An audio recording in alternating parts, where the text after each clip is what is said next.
लोगों ने कहा कि पाकिस्तान की आज़ादी और खुद मुख्तारी को बेच देने वाले इन दलाल नुमा सियासतदानों को, कठपुतलियों को लोग कबूल नहीं करेंगे।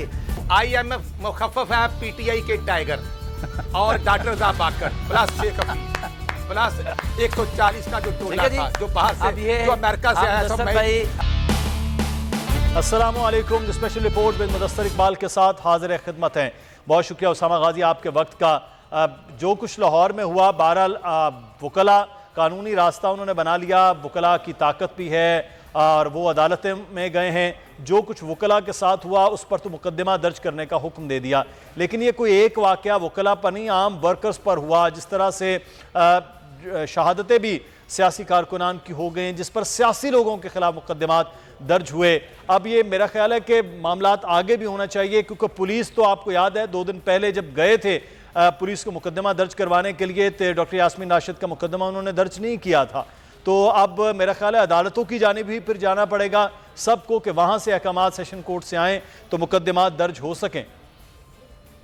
सर, क्योंकि तमाम इदारे तो अब इस हुकूमत ने अपने कंट्रोल में ले लिए हैं, सिवाय हमें अदालतों की और कोई चीज ऐसी नजर नहीं आती, कोई इदारा नजर नहीं आता जहां जाकर कोई दादरसी हो सकती है किसी और की, किसी गरीब की। आप देखें कि सुप्रीम कोर्ट में जिस तरह से केस है इस वक्त 3 जून को उसकी समाअत होगी, ECL से नाम किस तरह निकाले? जिस तरह कोई मुल्जिम है और वही बैठकर बता रहा है कि जी मेरा नाम निकाल दिया जाए, मुल्जिम खुद काबीना में 60% लोग बैठे हुए हैं। इसी तरह से अब मुल्जिम जो वज़ीर आज़म बन चुके हैं शहबाज शरीफ साहब, वो डिसाइड करेंगे उनके खिलाफ केस किसने साबित करना है, उनके खिलाफ तफ्तीशी अफसर कौन होगा। मुल्जिम ये चीजें करेगा तो क्या इंसाफ मिलेगा? अब यही बात इसमें आप देखिए, राना सनाउल्लाह साहब ने खुद कहा कि 4414 रेड्स की गई, 4414। मुझे बताएं कोई दाइश के खिलाफ, TTP के खिलाफ ये रेड्स की गई है? 4414 घरों के तकद्दुस को, चार दीवारी को पामाल किया गया, ये सब है। और वकला पाकिस्तान की मुतहर्रिक एक मजबूत बॉडी है। मैं समझता हूँ ये उनकी मेहरबानी है कि कम से कम वो तो आगे बढ़े हैं, और चूंकि उन्होंने रोजाना अदालतों में पेश होना होता है, उनकी एक ताकत है, एक जिस्म की तरह वो रहते हैं, इस वजह से वो इस काबिल हुए कि जाकर वो कम से कम केस लड़ सके। आम आदमी को शायद अब हौसला हो, वरना पहले तो उनके साथ ये जुल्म हुआ, औरतों बच्चों का हिरासा किया गया। अब जब वो जाएंगे रोजाना अदालतों में पेश होना, वहाँ पुलिस कहाँ है कि पहले किस तरह उनका मुकदमा दर्ज होगा, थाने में जाकर तो कोई मुकदमा दर्ज करा ही नहीं सकता। मैं आपको लिख कर देने को तैयार हूँ। कोई जुर्रत कर सकता है कि वज़ीर दाखिला जिसके अंदर वो थाना आएगा, जिसके अंदर सारा IG आएगा, सारे पुलिस अफसर आएंगे, कौन दर्ज करेगा? कोई नहीं करेगा। तो ये अदालत के थ्रू हो रहा है, तो उम्मीद करनी चाहिए कि ये बारिश का पहला खतरा हो, क्योंकि पाकिस्तान में ये आजाद मुल्क है, इजाजत नहीं होनी चाहिए। मुझे बताएं कि क्या सिर्फ मरियम नवाज साहिबा ही यहाँ पर खातून है?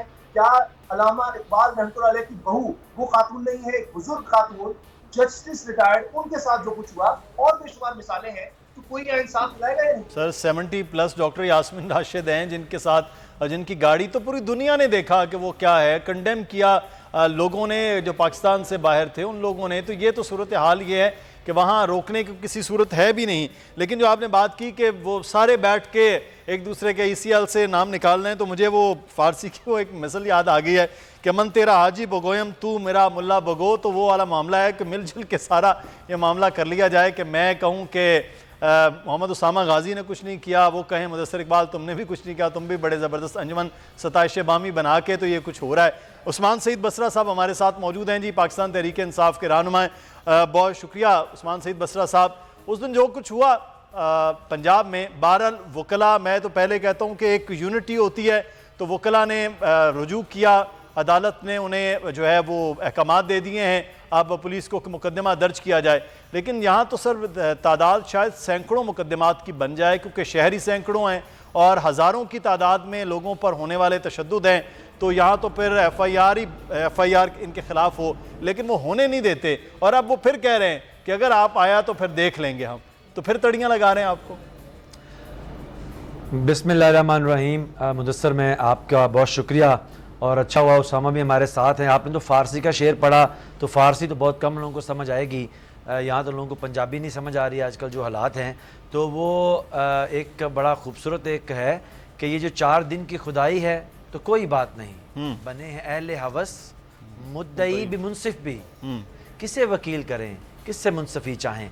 आज इस पाकिस्तान के अंदर बदतरीन जो कठपुतलियाँ हैं और अमरीकी वायसराय और पाकिस्तान की हुमैयत और पाकिस्तान की आज़ादी को बेच खाने वाले ये दलाल नुमा सियासतदान जो हैं, ये आज जुल्म व बर्बरियत के वो बाब रकम कर रहे हैं।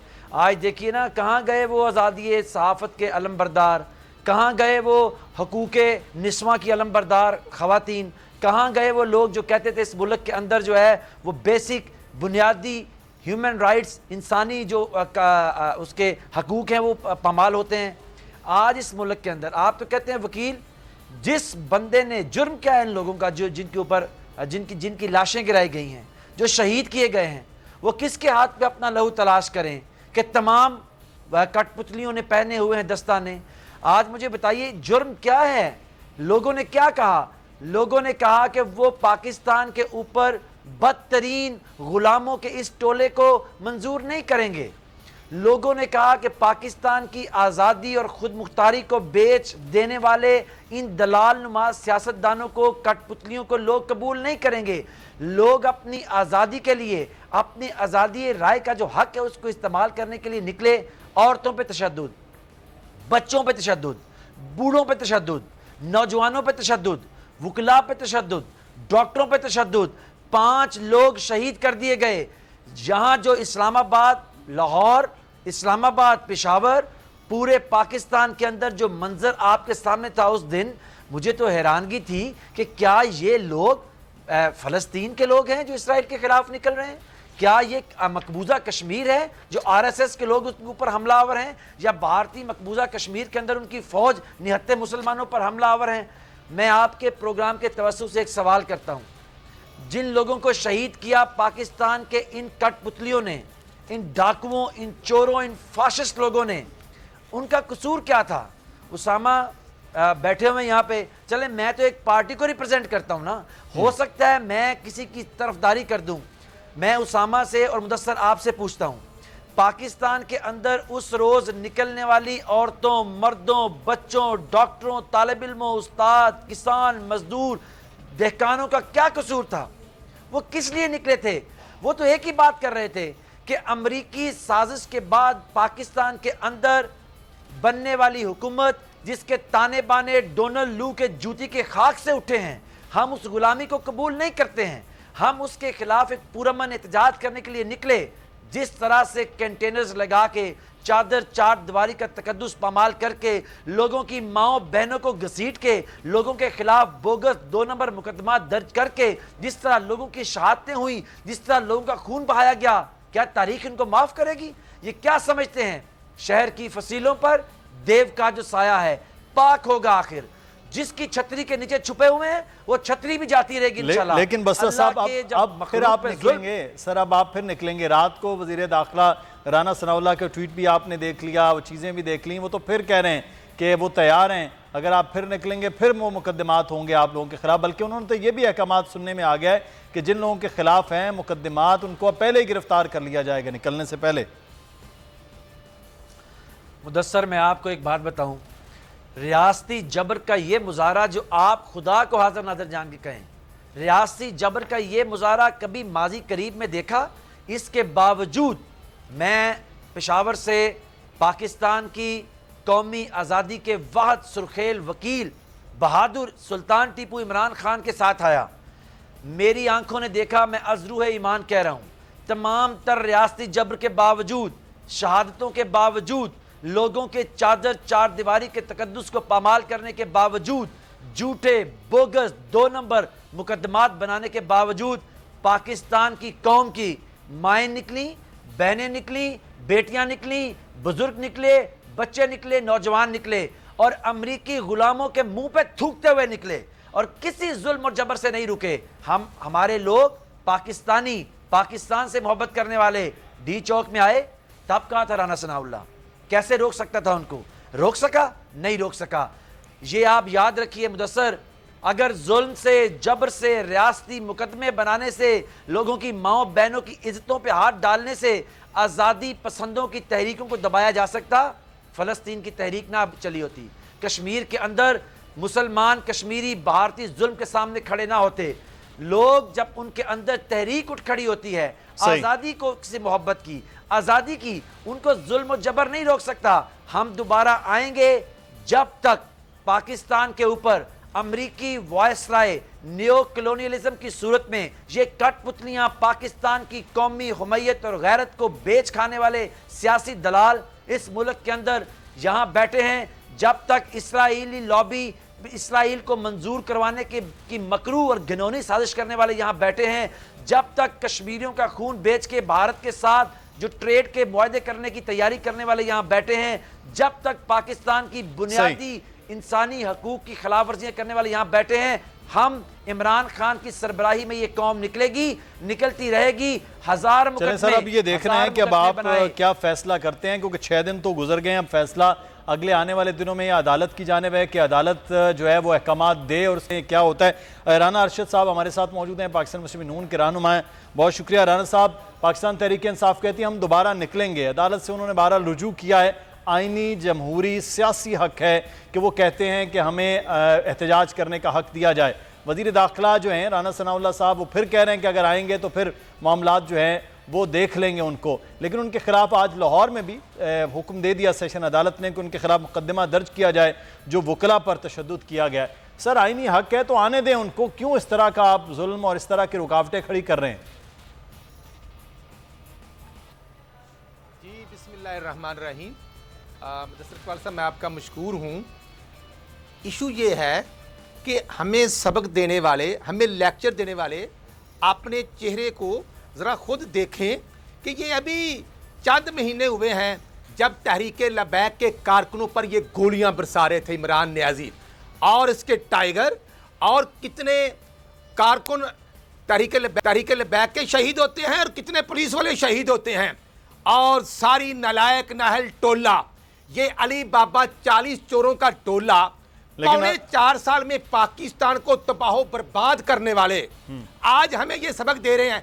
ये हमने कहा था कराओ जलाओ, आपकी महंगाई मार्च या पीडीएम के तो किसी पे भी ना कोई आंसू गैस का शेल फायर हुआ, ना किसी की गिरफ्तारी हुई, आपके खिलाफ तो कुछ भी नहीं इन्होंने किया। मुदस्सिर साहब जनाब, मुदस्सिर साहब ये कितने जलसे इन्होंने किए हैं पंजाब के अंदर, खैबर पख्तूनख्वा के अंदर। हम आज भी जो वज़ीर दाखिला का पॉइंट ऑफ व्यू था कि बिल्कुल पुरअमन रहकर अपोजिशन का हक है वो एहतजाजी जलसे करें, वो तहरीक चलाएं, वो रैलियां निकालें, लेकिन तोड़ फोड़, स्टेट पर हमला करना और गिराओ जलाओ की इजाज़त कोई किसी को नहीं देता।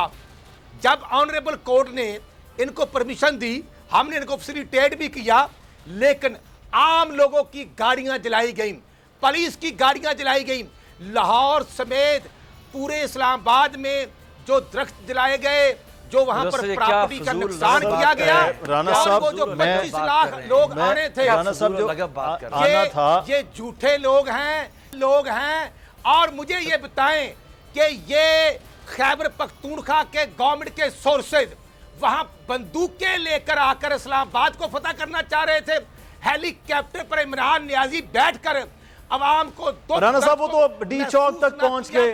अच्छा, अगर आप राना साहब मेरी गुजारिश है, वो तो सर आपने रोकना था, अगर वो बंदूकें लेकर आ रहे थे आप रोक ही नहीं सके, वो डी चौक पर आकर पहुंच गए, वो तो खुद डी चौक से चले गए। आपने दावा किया हम रोकेंगे, आप रोक ना सके, आपने आंसू गैस के शेल फायर कर लिए, सब कुछ हो गया, तो फायदा क्या हुआ सर? ऐसे नहीं है, ऐसे लोगों को रोक लेना सर।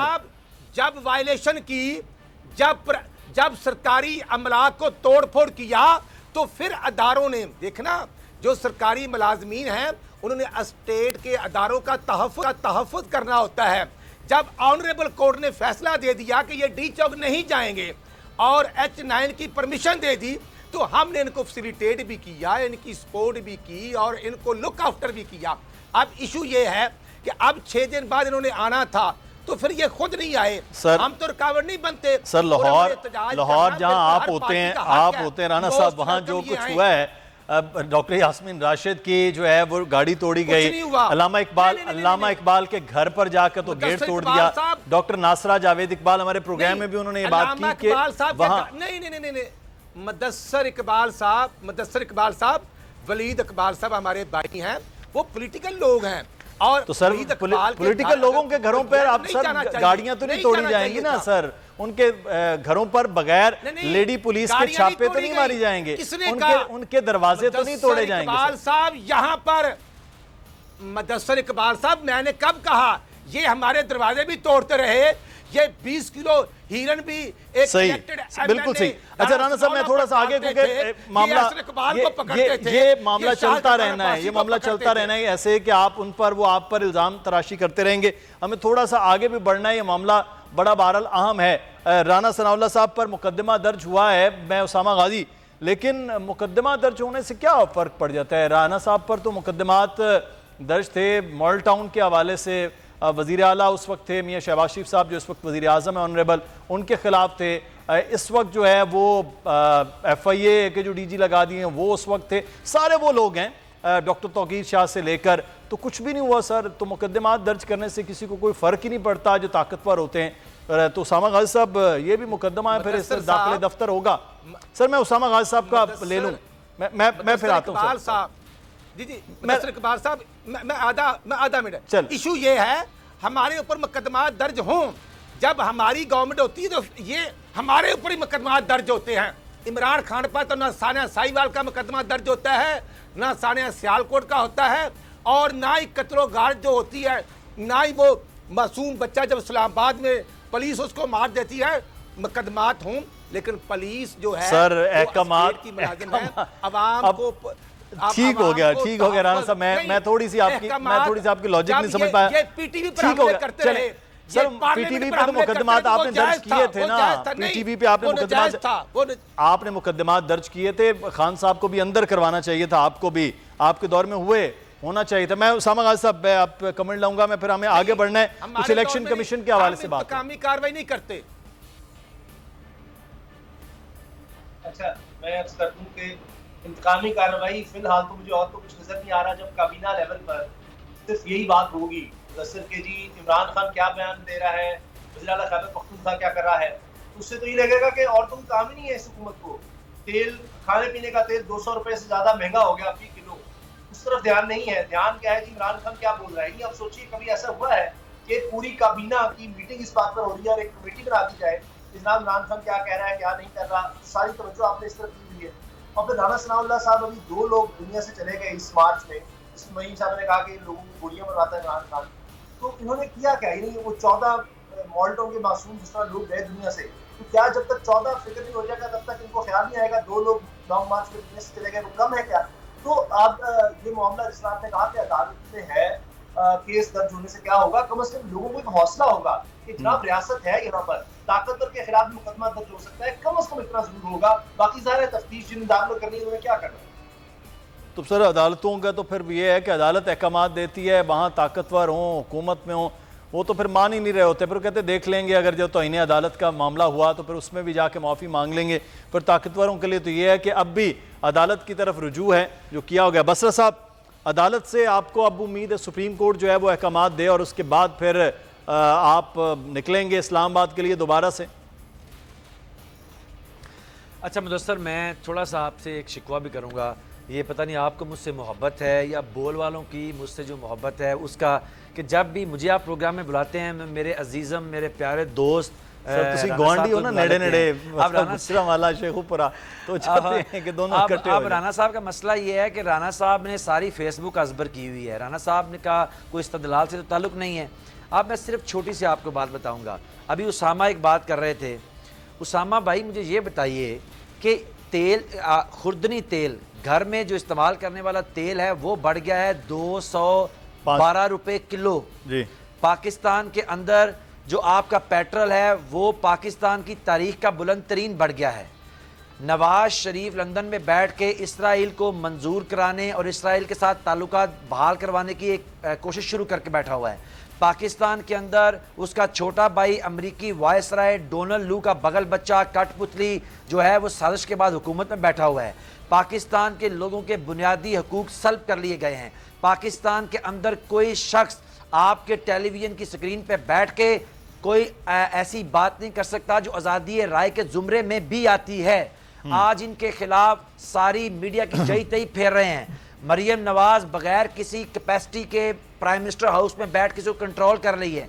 ये एक माफिया हैं जिन्होंने आज़ादी राय का इजहार करने वाले और गुलामी से नफरत करने वालों को शहीद किया है, जिन्होंने पाकिस्तान के लोगों पर जुल्म और बर्बरियत की नए रिकॉर्ड कायम किए हैं। लेकिन ये क्या समझते हैं? ये समझते हैं कि राना सनाउल्लाह जैसा बद किरदार आदमी और एक डाकू और जत्था बरदार आदमी, आप मुझे जरा फुटेज दिखा रहे हैं आप दरमियान में आपके स्क्रीन के ऊपर, मुझे बताइए गाड़ियां तो तेरा इमरान नियाज़ी डाकू हो, आप इसको तुम डाकुओं के सरगरे हो। इसको बंद राना साहब हमारे प्रोग्राम का मजाक ही नहीं है इस तरह झगड़ने लड़ने का। नहीं कर सकते, इनका बंद करना राना साहब आप ये इनकी आवाज बंद करें, इनकी आवाज बंद करें। ये देखें इसराइल को, इसराइल के एजेंट हैं ये।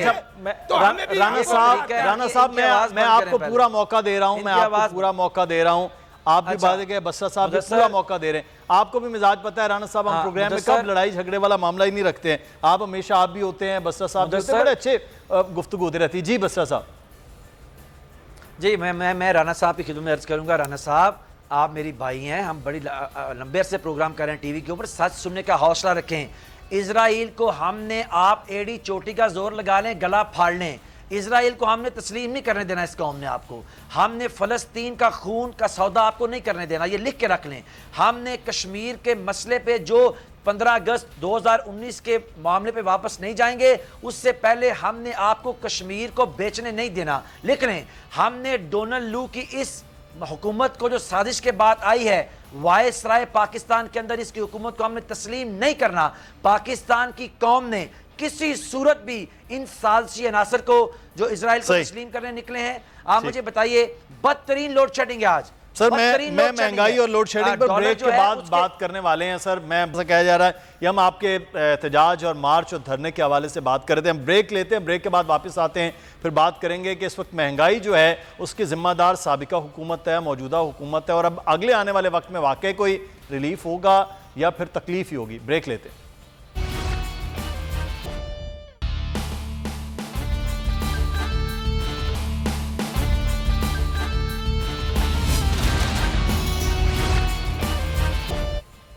ब्रेक के बाद आपको खुश आमदीद कहते हैं। कुछ मुआशी पॉलिसियों के हवाले से हम बात कर रहे हैं कि इस वक्त ये उम्मीद, ये तवक्को की जा रही थी कि जो इत्तेहादी जमातों ने हुकूमत में आई, यानी कि PTM, उन्होंने आकर कहा कि इमरान खान के दौरे में बदतरीन जो महंगाई है वो सामने आई है, खाने पीने की अशिया महंगी हो गई हैं और पेट्रोल प्राइस जो है वो महंगी है। फिर जाते जाते इमरान खान ने वो पेट्रोल प्राइस को रोका और उसके बाद ये कहा गया कि उन्होंने ये रोक कर पाकिस्तान की मईशत को डुबो दिया है। यानी कि महंगा होने पर भी मसला था, रोकने पर भी मसला। मुझ जैसे तालिब इल्म तो नहीं समझ पाए, लेकिन उसके बाद जब पाकिस्तान मुस्लिम नून की और इत्तेहादी जमातों की हुकूमत आई तो वो फिर अब चंद दिन पहले 30 रुपये मजीद इजाफा हुआ है और अब ये शुनीद है कि 10 जून को बजट के बाद 15 जून में आकर फिर ये इजाफा हो सकता है। IMF के मामलात थे कि ये पेट्रोल प्राइस जो है वो बढ़ाई जाए, लेकिन क्या कुकिंग ऑयल की प्राइस भी IMF के साथ दस्तखत किए हैं, ये जान लेते हैं। राना साहब, किस किस चीज़ पर अब IMF से आप माने हैं?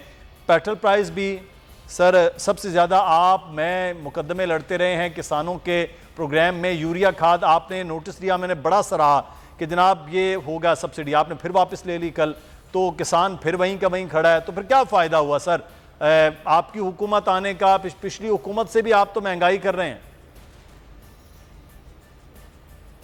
मुदस्सिर इकबाल साहब, आप बिल्कुल बजा फरमा रहे हैं, मैं आपको अप्रिशिएट करता हूँ। इशू ये है, असामा भाई हैं या मैं समझता हूँ बसरा साहब मेरे भाई हैं, लेकिन हमें ऑन ग्रास रूट चीज़ों को, फैक्ट्स एंड फिगर को देखना होगा। आप ये देखें कि जुलाई 2018 में डॉलर 110 रुपये का था और 9 अप्रैल 2022 को डॉलर हमें 192 रुपये में मिला है।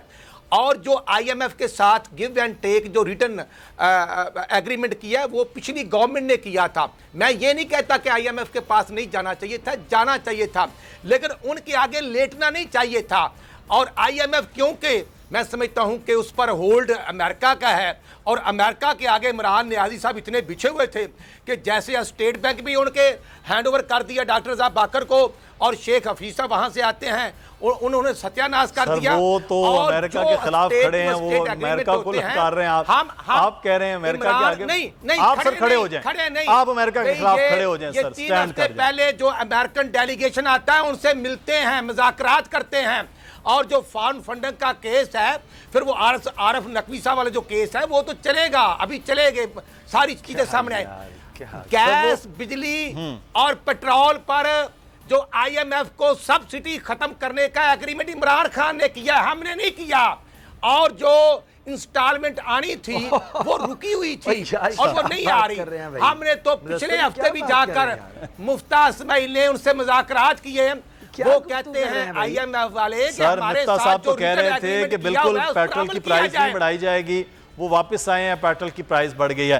अब क्या उम्मीद कर लें कि आप पेट्रोल की प्राइस वापस लाएंगे कि नहीं? मुदस्सर इकबाल साहब, IMF वाले नहीं मानते और बाकी भी तमाम कंट्री जो हैं वो IMF के साथ अटैच हैं। अब क्योंकि पिछली गवर्नमेंट जो है सर यही अर्ज तो कर रहे थे कि महंगाई को जो है वो इंटरनेशनल मार्केट से एंगेज करते हैं, हम तो ना किसी शहबाज शरीफ साहब की कंट्रोल कर रहे हैं, ना इमरान खान साहब की। यूटिलिटी स्टोर पर 2200 रुपए मान गंदम है, लेकिन हम तो 1600 रुपए यूटिलिटी स्टोर पर 205 रुपए रात को, कल शाम को 205 रुपए कीमत में इजाफा हो गया है, ठीक हो गया मेरे भाई, इजाफा हो गया है। सब्सिडी दे रहे हैं, हम लोगों को रिलीफ दे रहे हैं, और जो 1,40,00,000 लोगों को जो हम पेट्रोल पर जो कीमतें बढ़ी हैं उसका हम अल्हम्दुलिल्लाह पैकेज दे रहे हैं। हम समझते हैं कि महंगाई नहीं होनी चाहिए थी, लेकिन पिछली गवर्नमेंट ने जो किया है, जो पिछली गवर्नमेंट के काले करतूत थे। सर मैं थोड़ा सा मैं उस्मान सईद बसरा साहब, अच्छा मैं ठीक हो गया, राणा साहब हुजूर, मैं इकोनॉमी के हवाले से थोड़ी सी बात कर लें, मैं उस्मान सईद बसरा साहब के पास आता हूं मैं, लेकिन उससे पहले आप इकोनॉमी की बात करें, मैं थोड़ा सा इकोनॉमी के हवाले से, ये मेरे फिगर नहीं है, ये अब आपके अंडर इदारों की फिगर मैं आपको बताने वाला हूं। FBR ने कल अपने फिगर्स दिए हैं, क्योंकि 31 मई खत्म हो गया, हर महीने वो देती है। उन्होंने FBR ने 2022 तक के 490 अरब रुपए जमा कर लिए, हदफ 511 अरब रुपए था। तो अब अगला एक महीना है, वो जितना उन्होंने हदफ मुकर्रर किया था उस हदफ से वो आगे क्रॉस कर रहे हैं। FBR 30 जून 2022 तक 6,100 अरब रुपए था। अब ये पिछले सारे सालों में पाकिस्तान का रिकॉर्ड है। 10 महीने तो हुकूमत पाकिस्तान तहरीक इंसाफ की रही है, अब मई के आगाज़ में आप आए हैं। उसके बाद मैं आपको जो आपके इदारा शुमारियात का फिगर दे देता हूं, वो आप ही के इस वक्त अंडर इदारा है। उसने ये बताया है कि ग्रोथ रेट जो हुकूमत गेज कर रही थी उससे भी ज़्यादा वो आगे जा चुके। या आपके इदारे की मैं बात कर रहा हूं, मैं ये ऐसी कोई चीज़ भी नहीं है जो पाकिस्तान तहरीक इंसाफ दे, ये गवर्नमेंट के इदारों के हवाले से।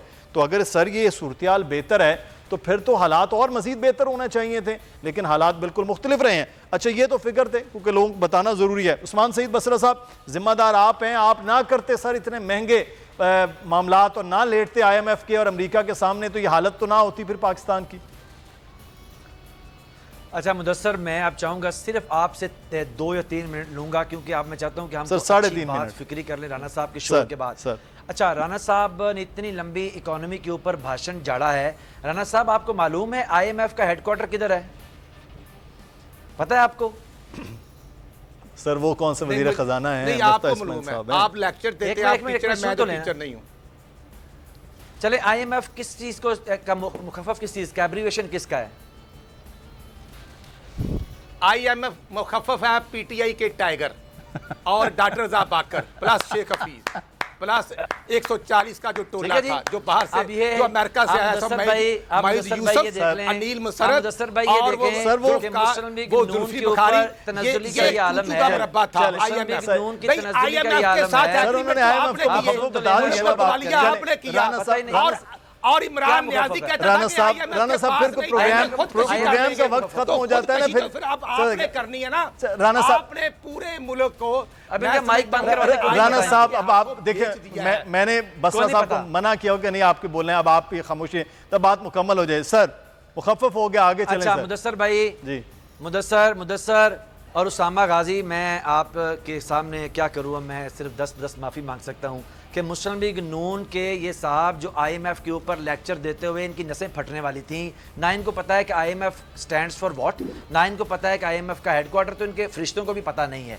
तो ये है नाम निहाद तजर्बे के बेस में लिपटे हुए पाकिस्तान के ऊपर मुसल्लत अमरीकी कठपुतलियों के नुमाइंदे ये हैं। आप मुझे बताइए कि ये साजिश पता है आपको क्यों रचाई गई?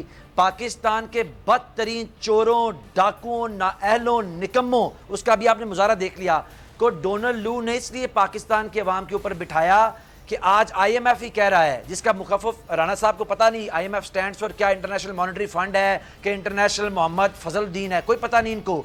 उसने कहा कि पाकिस्तान की मुआशियत 6% के हिसाब से तरक्की कर रही थी इमरान खान के दौर में।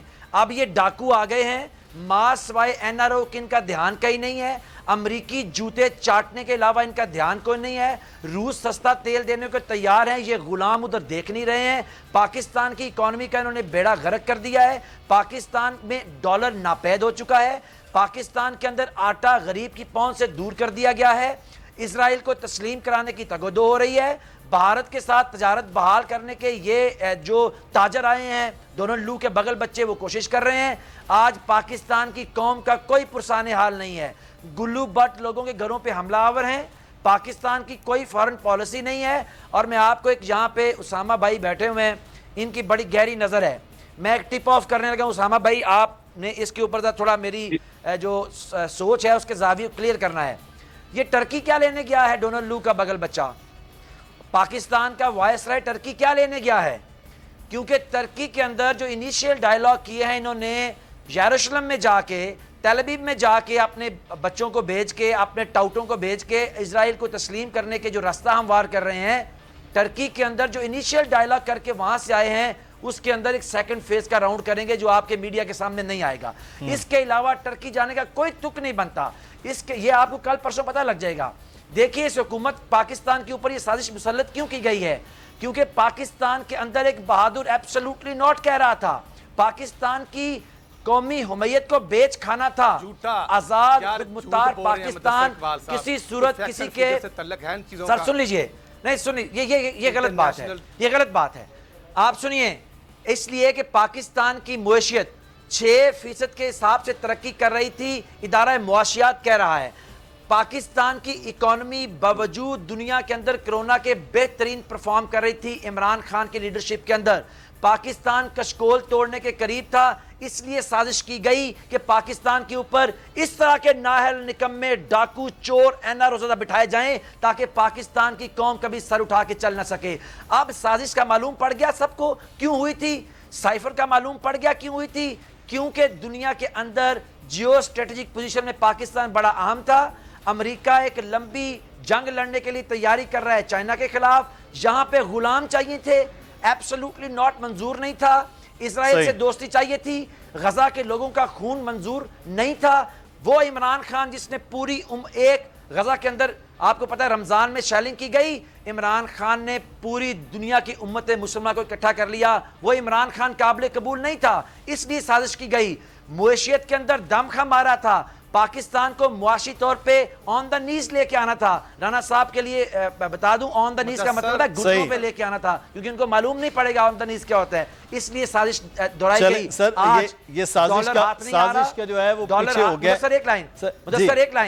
मुदस्सर एक लाइन, आज पाकिस्तान के अंदर रुपए की वो तजलील हुई, पाकिस्तान के 25 करोड़ लोगों के वोट की तौहीन और तजलील की गई, पाकिस्तान में एब्सोल्युटली नॉट बोलने वाले को निशाने इबरत बनाने की जंग शुरू हुई, और ये बैठे हैं सारे डाकू सिर्फ NRO लेने के लिए। अपने तफ्तीशी बदल रहे हैं, अपने चलान के अंदर रद्दोबदल कर रहे हैं, जो बने हैं अहले हवस, जिसके ऊपर मुकदमा है, खुद ही को ECL से निकाल रहा है। पाकिस्तान की सर ये तो अब उनके पास इख्तियार आ गया ना, आप असम्बलियों से बाहर आए, उन्होंने आके रिफॉर्म्स भी कर ली, उन्होंने नैब के मामलात भी चेंज कर लिया। कौन से रिफॉर्म्स कर ली?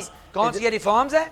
ये रिफॉर्म्स है, भी करके वो चेयरमैन भी तब्दील कर देंगे। अगर ये रिफॉर्म्स है, अपनी मर्जी से करेंगे ना सर। अब आप तो आगे बढ़े। तबाही किसे कहते हैं? अच्छा, मैं उसामा गाजी साहब से, उसामा साहब ये रिफॉर्म है, तबाही क्या है? उसामा साहब से मैं सवाल, उसामा साहब मिफ्ता इस्माइल साहब का इंटरव्यू आपने भी देखा होगा, मैं भी वो देख रहा था, इतने हम बेबस क्यों हैं वैसियत पाकिस्तानी वजीर ख़जाना कि हम ये कह भी नहीं पा रहे हैं कि हम क्यों नहीं तेल ले पा रहे हैं, और क्या वजूहात हैं? गंदम लेने की बात हो रही है उसी मुल्क से, लेकिन सैंक्शन से हमें डर लग रहा है, और रशिया से तेल नहीं ले रहे हैं, पिछली हुकूमत के ख़त लिखने के बावजूद भी हम आगे क्यों नहीं बढ़ पा रहे हैं?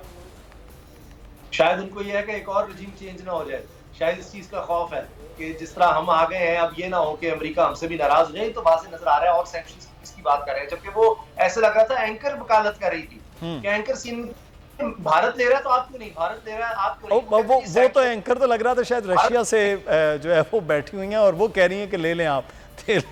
ये सवाल ये लग रहा है। और हम लैतुलाल से काम ले रहे थे हमारे वजीर ख़जाना नहीं, लेकिन हम मजबूर बस इसी तरह से कि रजीम चेंज हो जाएगा, हम चेंज हो जाएंगे, यही वजह है अवाम के लिए चाहे महंगा तेल हो। मुदस्सिर, आप देखिए, जब आप IMF के पास जा रहे हैं, आपकी उस तरह खुद मुख्तारी तो वो है नहीं, आपको उनके कहने के मुताबिक चलना पड़ेगा। आप इस वक्त मजबूर हैं और कोई हल आपको नजर नहीं आ रहा। अगर आप रशिया की तरफ जाएंगे, अभी देखें ना, आपने यूक्रेन के लिए इमदाद भी भेज दी है। अगर आप जाते हैं रशिया से ऑयल ले लेते हैं तो ये एकदम शिफ्ट नहीं हो पाता जो फॉरेन पॉलिसी है। इमरान खान साहब भी खुद ये कह रहे हैं कि भाई जब उन्होंने एब्सोल्युटली नॉट कहा, उसके बाद ये सारे मसाइल पैदा हुए, तो इवेंचुअली शायद अमेरिका को भी अंदाजा हो जाता कि भाई हमारा इनके बगैर भी गुजारा नहीं। अब ये तो नहीं कर सकते कि हम भी कहें कि जी इसको हम ईरान बना देंगे या कोई और मुल्क बना देंगे, कितना कर सकता है, लेकिन कुछ तो गिव एंड टेक होना था, कहीं ना कहीं कुछ मामला होना था। मुझे ऐसा लगता है, या मेरी ये खुशगुमानी कह लें या जो भी, कि आने वाले वक्त में ये जरूर होगा कि पाकिस्तान स्टैंड करेगा। अमेरिका को इस चीज का अंदाजा है कि ये अब चीन की तरफ चला गया है, हमने इसको इस तरह से रोकना है और ये हमें अपने मफाद में सोचना होगा। अभी शायद ये बड़ा मुश्किल हो जाएगा अभी आज के वक्त में, क्योंकि हमारी यूरोप को एक्सपोर्ट्स बहुत ज्यादा है। भारत अमेरिका का स्ट्रेटेजिक पार्टनर है खित्ते में, वो तेल ले रहा है। बांग्लादेश जो है अब वो तेल ले रहा है। श्रीलंका के साथ मुआहदे उनके रशिया के हो रहे हैं। हमें सिर्फ इतने ये खित्ते के तो ये 4 बड़े ममालिक हैं, उनमें से वो तीनों इसके लिए एग्री हैं। हम ही सिर्फ इतने मजबूर, इतने मखूर हो गए हैं कि हम कुछ कर ही नहीं पाए रहे। गुलाम हो गए हैं, गुलाम हो गए हैं। अगर हमें सारे इदारों को मिलकर, तमाम सियासतदानों को मिलकर इसके लिए बैठना होगा। कोई एक ये नहीं कर सकता, क्योंकि अगर कोई एक खड़ा होगा तो दूसरे जाकर फिर उनसे मिल जाएंगे कि जनाब इसको आप हटाएं, हम आएंगे, जो आप कहेंगे हम कर लेंगे। तो ये एक बड़ा मसला है। सारे जब तक नहीं मिलकर होंगे, फॉरेन पॉलिसी इस तरह से हमारी नहीं चेंज हो सकेगी। लेकिन इवेंचुअली होना है। जिस तरह अफगानिस्तान से अमेरिका का जाना, इस पर सब इकट्ठे थे कि किस ना किस तरह जाना है, वो किसी तरह से हो गया। अब अगर हमने रूस की तरफ जाना है, आप देख लीजिए, इमरान खान साहब गए और अब उस पर बहुत सी बहस हो रही है। मतलब वहां जाकर डिफेंड तो किया बिलावल भुट्टो जरदारी साहब मिलकर, जी उनका एक फैसला था, उन्होंने किया, उस वक्त ये रियासत ठीक लग रहा था। आज मिर्जा इस्माइल साहब कम अज कम ये तो मान रहे हैं कि जनाब ये लेटर भी लिखा गया, वरना पहले कहते थे वही वो साइफर वाले के मामले का कोई लेटर ही नहीं है, झूठ है। अब कह रहे हैं लिखा जी जवाब नहीं आया, तो आप कुछ पेशरफ कर ले जवाब के लिए। अगर ये कर सके तो बहुत अच्छी बात है। हम उम्मीद करते हैं अब हमारे पास ये बात भी आ गई कि जी भारत भी तो कर रहा है, तो हम क्यों नहीं कर सकते। अगर कोई बात सैंक्शंस उस तरह की है तो फिर तो गंदम भी नहीं लेनी चाहिए। अगर ऐसी सैंक्शंस है कि बिल्कुल कारोबार नहीं हो सकता, तो फिर तो गंदम भी बैन होनी चाहिए। फिर अगर गंदम ली जा सकती है तो तेल क्यों नहीं। तो मेरा ख्याल है इससे बात करके रास्ता निकाला जा सकता है। कोई नहीं कह रहा कि अमेरिका से आप जंग कर दें। क्या यहाँ कुलभूषण पकड़ा गया तो हमने कोई भारत से जंग कर दी। डिप्लोमेटिकली आप चीजों को देखते हैं, आप बताते हैं कि जी हमारे ये मसाइल हैं, इसके बगैर हमारा गुजारा नहीं है, वरना आप क्या चाहते हैं हमारा मुल्क बर्बाद हो जाए। आपके खिलाफ आप देखिए कि कितनी रिजेंटमेंट इस मुल्क में पैदा हो रही है। क्या आप ये चाहते हैं? आज भी आप देखें तो अमेरिकी सिफारतकार अभी मुलाकातें कर रहे हैं। राना सनाउल्लाह साहब से उन्होंने मुलाकातें की हैं, यूसुफ ज़गिलानी साहब से उन्होंने मुलाकातें की हैं। आने वाले दिनों में अमेरिकी सफीर यहाँ पर हैं, अब वो बाकायदा मुलाकातें करेंगे। ये भी खुफिया मुलाकातें थी। तो मेरा ख्याल है कि अब जब हुकूमत आई गई है, गले में इनके ये डाली गया है ढोल, बकौल जरदारी साहब केवल बचाना ही है, मुश्किल में अब ये आ गए हैं, तो अब ये मुल्क के मफाद में कोशिश करें कि जनाब अमेरिका से कह के कि जनाब आपका और हमारा फायदा इसमें है कि रशिया से सस्ता तेल ले लेने दें, कुछ तो इस मुल्क का भला होगा। वरना तो आप देख लें, मुझे नहीं लगता कि ये हुकूमत इस तरह रही तो 1 साल पूरा कर सकेगी। इमरान खान नाम ही निकले। मैं आपको बता रहा हूँ कि जिस तरह आवाम का तेल निकल रहा है वही नहीं बर्दाश्त कर सकेंगे। वो तो इमरान खान के पीछे हो जाएंगे कि पहले तो आप अपने इक़्तिदार के लिए बड़ा निकलते थे, अब हम मर रहे हैं। अब लोड शेडिंग तारीख में बुलंदतरीन चली गई, महंगाई बुलंदतरीन सतह पर चली गई, टेक्सटाइल वाले बुलंद हो रहे हैं, बेरोजगारी मुल्क में बहुत ज्यादा होगी। आप देखिए तो राना साहब से पूछ लेते हैं। राना साहब, जिस काम के लिए आप आए कि मुल्क में महंगाई है, मुदस्सर जी, मुदस्सर एक लाइन सर मैं उसामा से पूछना चाह रहा हूँ। एक सवाल मैं राना साहब आता हूँ। राना साहब आपसे सवाल है, उधर लाइन है।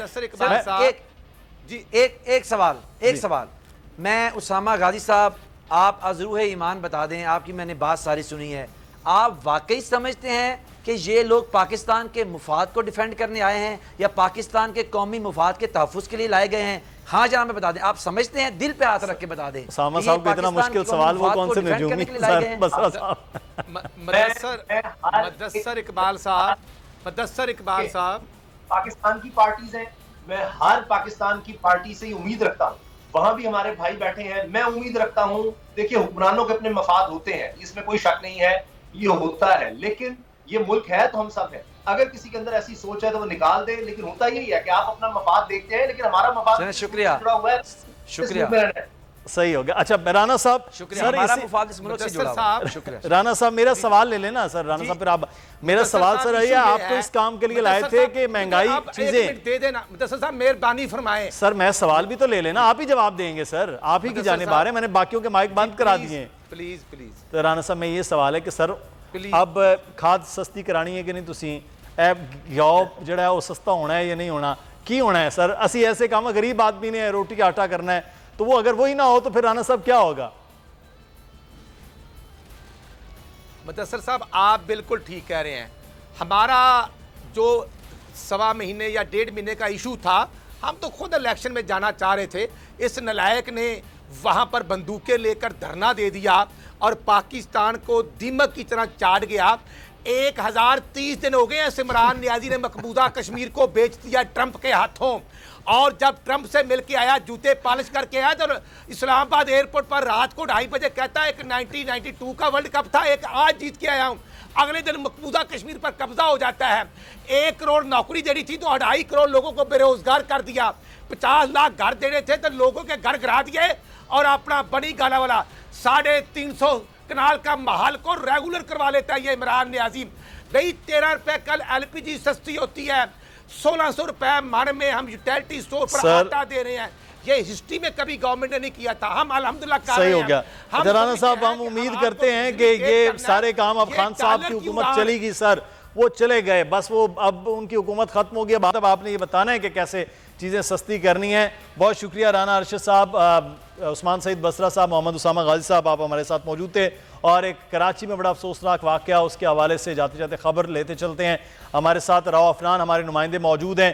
जेल चौरंगी में एक सुपर मार्केट में जो कामरान मिनहास वहाँ पर मौजूद हैं हमारे नुमाइंदे, उनसे ताज़ा तरीन सूरत हाल जान लेते हैं। जी कामरान, आगाह कीजिएगा, इस वक्त क्या सिचुएशन है यहाँ पर? जी बिल्कुल, जेल चौरंगी के करीब ये बड़ा एक सुपर स्टोर था जिसकी बेसमेंट में जो है आग भड़क उठी थी।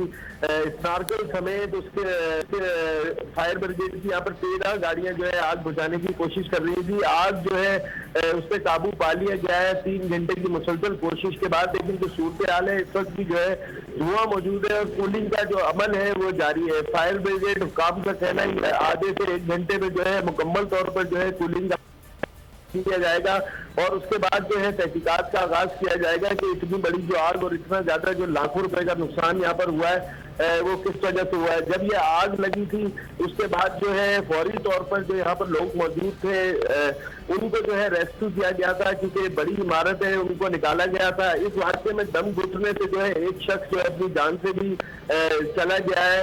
इस हवाले से जो है अभी फायर ब्रिगेड का अमला वहाँ पर मौजूद है, स्नार्कल भी मौजूद है, कूलिंग का अमल जारी है, रेस्क्यू इदारे भी हैं, सिंध रेंजेस के जवान पुलिस पर अभी भी जो है रेस्क्यू सरगर्मियों में मसरूफ है। एक मखसूस इलाके को जो है मुकम्मल तौर पर कॉर्डन ऑफ कर दिया गया है और जो है अमल जारी है। इस आग लगने के दौरान जो है जो हाइड्रेंट है कराची भर में उनमें जो है अलर्ट जारी कर दिया गया था। उसके अलावा दीगर जो फायर स्टेशन में कराची में ठीक है, कामरान मिनहास समेत तफसीलात से आए थे। बहुत शुक्रिया आपका।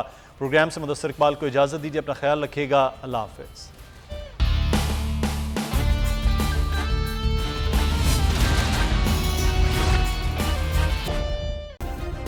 सब्सक्राइब करें और बेल दबाएं ताकि कोई खबर रह न जाए।